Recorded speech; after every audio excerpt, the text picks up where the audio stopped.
Right guys, I did just record this video, but my audio decided to mess up, so we'll go again. This is episode 3. This is going to be candlesticks, how they formed, why they formed, and all that. So every candlestick has a body and some sort of wick, whether it's top and bottom, or just the top or just the bottom. Some candles do have no wicks, but it's not very common. But yeah, this is a bare example. So oftentimes, um, price will start here. So we opening price. We'd come up, create this top wick.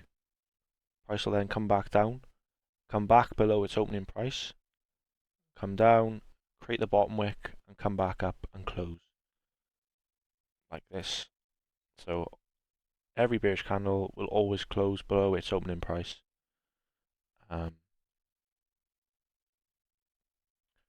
Bodies just signifying where price started, where it went, and where it closed, sorry. Then the wick is telling it where it's gone. So price has gone here within this time, within this 1 minute candle, or 1 hour candle, or whatever candle you are looking at. Price went here, come back down below its opening price, created the bottom wick, and then closed here. So it's just telling a story. That's all a candlestick does really. And then obviously we've got a bullish example here. So if this bullish candle was right next to this bearish candle, price would open here, obviously, where it closed. Price would often then come down, create the bottom wick, come back above its opening price, come up, sometimes create a top wick, sometimes not, but oftentimes it will, create the top wick, come back down, and as long as it is closed above this opening price, it'll be a bullish candle.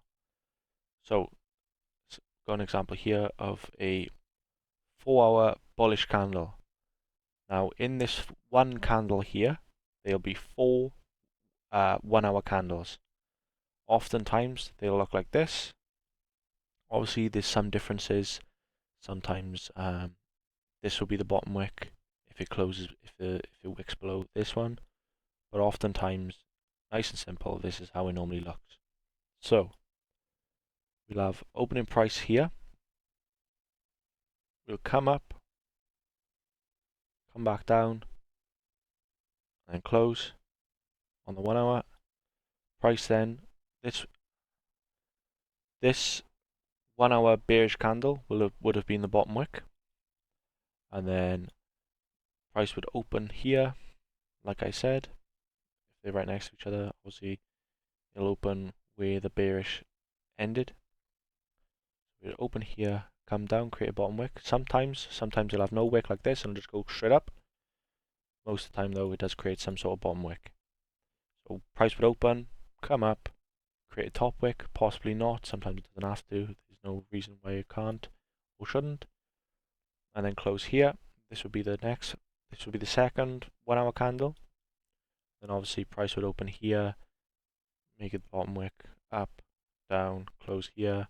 Then the last candle of the 4 candle formation will come up, close below, open here, come down, come up, create this top wick here. This top wick of this 1 hour candle would be the top wick of the 4 hour candle, and then obviously it'll close somewhere. If it closes like this, the 4 hour will look like this. Smaller the wick on the last candle, obviously the smaller the wick on the 4 hour. And obviously if it closes like this, then it'd be a slightly bigger wick. But usually, the average bullish candle will look like that. And then obviously, same with the bearish example. 1 4-hour bearish candle will have 4 1-hour candles, often being 1 bullish, 3 bearish. And this is just common stuff. Sometimes they'll be different, but most of the time it's just like this. So obviously price would open here, come down, come up, create this top wick for this candle.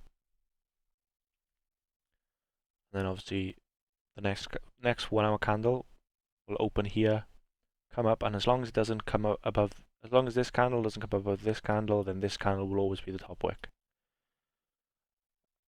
So then we'll open up, come down, come up a little bit. Don't have to, obviously, like I said.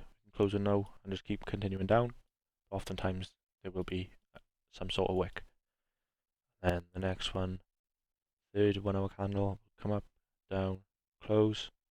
And then this last candle will be the bottom wick. Obviously, depending on how this closes, there'll be a bigger wick, smaller wick, so on and so forth.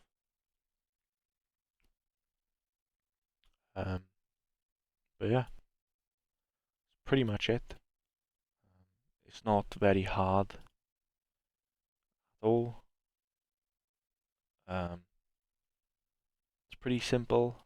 But learning that the body is where price actually goes, and then the wicks just do the damage is basically what it means.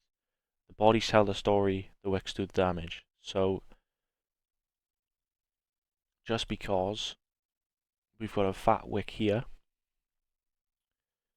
price actually closed here. So price went down, swept all these lows, come back up, closed here. Pretty simple, pretty easy. Obviously, when you have, you know, if you the lower time frame you go down, obviously the more candles will be in this single candle. So the 4 hour will have 4 1 hour. The 1 hour will have 2 30 minutes, but 4 15 minutes, so on and so forth, and 60 1 minute candles. So obviously depending on what time frame you're on, there'll be obviously more and more candles. It's pretty simple stuff. Nice, quick, easy video. Obviously the initial video was longer, but obviously my audio cut out, so I've already made the examples. Probably going to record another 1 or 2 videos after this one. Next video will be liquidity, and then the video after that will probably be fair value gaps, I think, and then we'll start getting onto the juicy ICT stuff, because obviously this is just intermediate stuff, beginner, for obviously anyone new who doesn't understand, the risk management, the psychology, or the candlesticks formation. I'm trying to accommodate everyone in this series, so all you intermediate advanced traders, just bear with me. All the juicy XM, and SMT divergence and time cycles will all come in due time. But other than that, that's pretty much it, guys. So just gonna record another one straight after this. Obviously link in the description for the Discord, where we go live every day, post even more education inside the group, and obviously it's just a good growing community full of like-minded people who want to be successful in trading.